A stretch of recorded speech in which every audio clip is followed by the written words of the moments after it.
வணக்கம் and welcome to Joe's delicacies. இன்னைக்கு நம்ம என்ன பார்க்க போறோம்னா ரொம்பவே ஹெல்த்தியான ஈவினிங் ஸ்நாக்ஸ் தாங்க. பச்சைப்பயிறு வடை. பச்சைப்பயிறு அதிக நியூட்ரிஷன் இருக்கிற ஒரு தானியங்க. இதை நம்ம அடிக்கொருக்க ஏதாவது ஒரு விதத்துல நம்ம உணவுல சேர்த்துக்கிட்டே இருக்கணுங்க. இன்னைக்கு நம்ம இதுல வடை செய்யலாங்க. வாங்க எப்படி செய்யலாம்னு பார்க்கலாம்.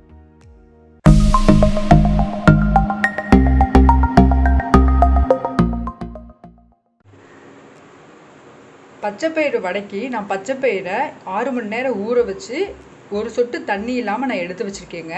நீங்கள் இதே முளை கட்டினதுலேயும் வடை செய்யலாங்க. அந்த மாதிரி செய்யணுன்னா நீங்கள் காலையிலேயே ஊற வச்சு நைட் அதை நல்லா தண்ணி வடிச்சிட்டு ஒரு நல்ல துணி காட்டன் துணியில் கட்டி வச்சிட்டிங்கன்னா அதை நல்லா முளைச்சி வைத்துருங்க. காலையில் நீங்கள் அதில் வடை செஞ்சுக்கலாம். இன்றைக்கி நான் முளை கட்டாமல் தான் வடை செய்கிறேங்க. அதுக்கு கூட போட்டு அரைக்கிறதுக்கு 3 காஞ்ச மிளகாய், 1 ஸ்பூன் சோம்பு, கொஞ்சமாக இஞ்சி, ஒரு 4-5 பூண்டு வச்சுருக்கேங்க. வாங்க அரைச்சிடலாம்.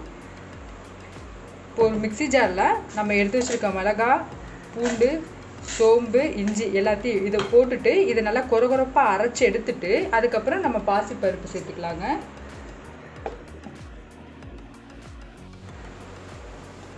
பாருங்கள், இந்த மாதிரி கொரகொரப்பாக அரைச்சிட்டு நம்ம பாசி பயிரை சேர்த்தோம் அப்படின்னா உங்களுக்கு அந்த மிளகா பூண்டு எல்லாமே நல்லா அரைஞ்சிரும். பாசி பயிரும் உங்களுக்கு நல்லா சேர்ந்து அரைஞ்சிருங்க. அதுக்காக தான் நீங்கள் தண்ணிலாம் விட வேணாங்க. இது ஊறினதுலேயே கொஞ்சம் தண்ணி இருக்கும், அப்படியே நீங்கள் அரைச்சிக்கோங்க. அப்போ தான் கரெக்டாக வரும். இப்போ இதை நம்ம பாருங்கள், இந்தளவு அரைச்சாச்சு. இப்போ நம்ம இதை ஒரு பவுலில் ட்ரான்ஸ்ஃபர் பண்ணிக்கலாம். நான் தண்ணியே ஊற்றலைங்க. பாருங்கள், கரெக்டான கன்சிஸ்டன்சிக்கு வந்துடுச்சு. இந்த மாதிரி ட்ரான்ஸ்ஃபர் பண்ணிட்டு இதில் உங்களுக்கு குட்டி குட்டியாக நறுக்கின வெங்காயங்க, ஒரு பெரிய சைஸ் வெங்காயத்தை நான் கட் பண்ணி வச்சுருக்கேன். கொஞ்சமாக கருவேப்பிலை, கொத்தமல்லி இருந்துச்சுன்னா சேர்த்துக்குங்க. என்கிட்ட இல்லைனால நான் சேர்க்கலை. இந்த வடைக்கு தேவையான அளவு உப்பு. அரைக்கிறப்பே நம்ம உப்பு சேர்க்கலாங்க. ஆனால் சில சமயம் உப்பு அது கொஞ்சம் மாறிடுங்க, உப்பு கூட போயிடும். அதனால் நம்ம அரைச்சிட்டு போட்டோம்னா கரெக்டாக வரும். கொஞ்சமாக பெருங்காயத்தூள். இதெல்லாம் மிக்ஸ் பண்ணிவிட்டு நம்ம வடை தட்டிடலாங்க. ஊற வைக்கிற ப்ராசஸ் மட்டும்தாங்க. ரொம்ப ஈஸியாக டக்குன்னு செஞ்சிடலாம். உங்களுக்கு இது ரொம்ப ஹெல்த்தியான வடையும் கூட. உங்களுக்கு கண்டிப்பாக ட்ரை பண்ணுங்கள். டேஸ்ட் அட்டகாசமாக இருக்குங்க. உங்களுக்கு கொஞ்சம் தண்ணியாக போயிடுச்சு அந்த மாதிரி ஃபீல் பண்ணிங்கன்னா 2 ஸ்பூன் அரிசி மாவு சேர்த்துக்கலாம். எனக்கு கரெக்டான கன்சிஸ்டன்சியில் இருக்குது. நான் அரிசி மாவு சேர்க்கலை.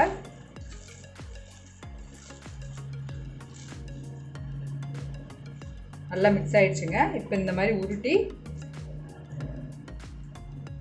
வடையை தட்டி போட்டுக்கலாங்க.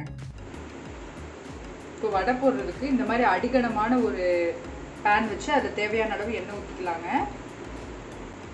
எண்ணெய் நல்லா ஹீட் ஆகிடுச்சுங்க. நல்லா ஹீட் ஆனதும் கொஞ்சம் மீடியமான ஹீட்டில் வச்சுட்டு நம்ம வடையை பொரிச்சுக்கலாங்க. எப்போவுமே வடை நம்ம செய்கிறப்ப எண்ணெய் நல்லா சூடானதும் மீடியமான ஹீட்டில் வச்சுருங்க. அப்போ தான் எல்லா பக்கமும் ஈவனாக உங்களுக்கு வேகும்.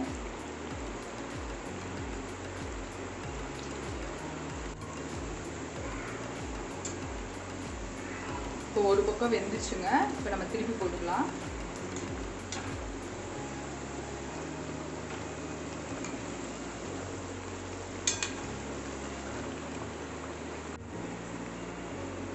பாருங்க, இந்த அளவுக்கு நல்லா கலர் சேஞ்ச் ஆயிடுச்சு. 2 பக்கமும் நல்லா கிறிஸ்பியாக இருக்குது பார்க்குறப்பவே. இப்போ இதை நம்ம எடுத்துடலாங்க.